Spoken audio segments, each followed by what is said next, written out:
इतिहास का है ऐसा सच जो पूरी तरह से दिखाई देता है। इतिहास के चंद चाटुकार ब्राह्मणों ने कैसे इतिहास को बदल दिया। ऐसे में एक तथ्य हम आपको बताएंगे जिसमें कुम्हार समाज के आत्मविश्वास को डिगाने के लिए, उनके साहस को डिगाने के लिए गौरवमयी इतिहास को बदल डाला और खत्म कर दिया, जिसका आज हम आपको प्रमाण भी देंगे। हेमू यानी हेमचंद्र विक्रमादित्य, जिसे धूर्त इतिहासकारों ने ब्राह्मण सम्राट लिख दिया, मगर अशिक्षा के कारण और अपनी आर्थिक स्थिति से मजबूर कुम्हार समाज न कुछ बोल पाया न कुछ कर पाया। कहानी लाखा कुम्हार के पुत्र गंधर्व सेन से शुरू होती है, जिनके पुत्र भरतहरि विक्रमादित्य सलीमादित्य मैनावती पुत्री पैदा हुए, जो इतिहास के पन्नों में आज भी दर्ज है। भरतहरि व रानी पिंगला के विवाद के बाद में राज विक्रमादित्य के पास आ गया और मजबूत सम्राट इतिहास के पन्नों पर आज भी दर्ज है। बाहर से पल्लव राजा चोल वंश चालुक्य वंश को धीरे धीरे भारत पर राज करते हुए जा रहे थे और विक्रमादित्य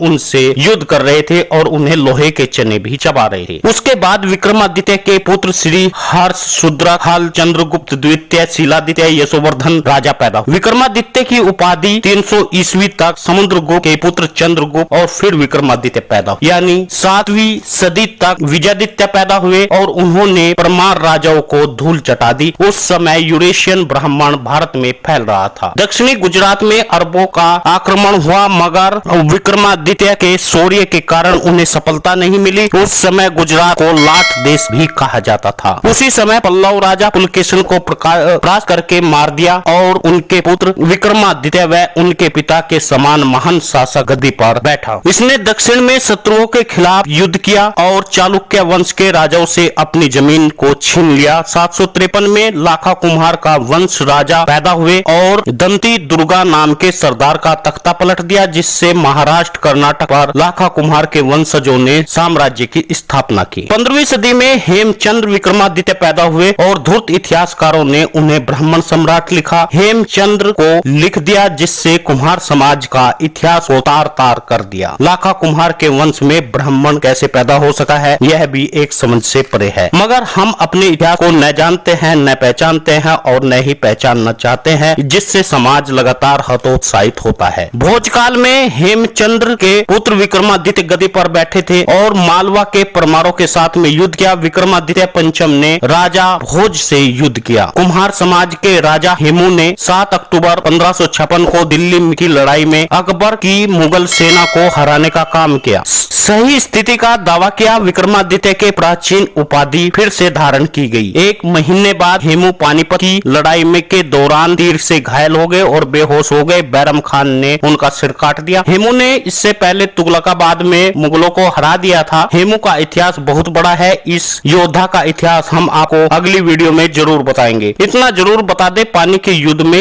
हेमू की जब जीत शिखर पर था, मुगल तीर उनकी आंख में लगा और जिससे वह बेहोश हो गया। इससे उनकी सेना में खलबली मच गई और गठन को तोड़कर सेना भाग गई। 5000 योद्धा युद्ध में मर गए, कुछ भागते समय मर गए। हेमू युद्ध में हार गया। हेमू को मुगलों के शिविर में ले जाया गया। 13 वर्षीय अकबर से सर काटने को कहा। बैरम खान ने जब यह बात कही तो अकबर ने मना कर दिया, वह मरे हुए व्यक्ति का सर नहीं काटेंगे, लेकिन बैरम खान ने उनके सर को काट दिया। हेमू के सर को काबुल भेजा गया और उनके शरीर को दिल्ली के गेट में ठूसा गया। मगर ब्राह्मणों ने प्रजापति समाज के इतिहास पर कब्जा तो कर लिया, लेकिन लाखा कुम्हार की वंशावली को मिटाना भूल गए। मित्रों, आप सभी से निवेदन है, वीडियो को शेयर करिए, वरना लोग एक एक करके आपके इतिहास को मिटा देंगे, झूठा इतिहास लिख देंगे। मुगल इतिहासकारों ने जरूर लिखा, हेमू गांव में खरीद फरोख्त का काम करने वाले व्यापारी थे। सभी मित्रों से निवेदन है, आप न्यूज चैनल को सब्सक्राइब जरूर कर लीजिएगा। लाल रंग का बटन नीचे है, उस पर उंगली लगाकर काला कर दीजिए और इतिहास को बचाए जरूर।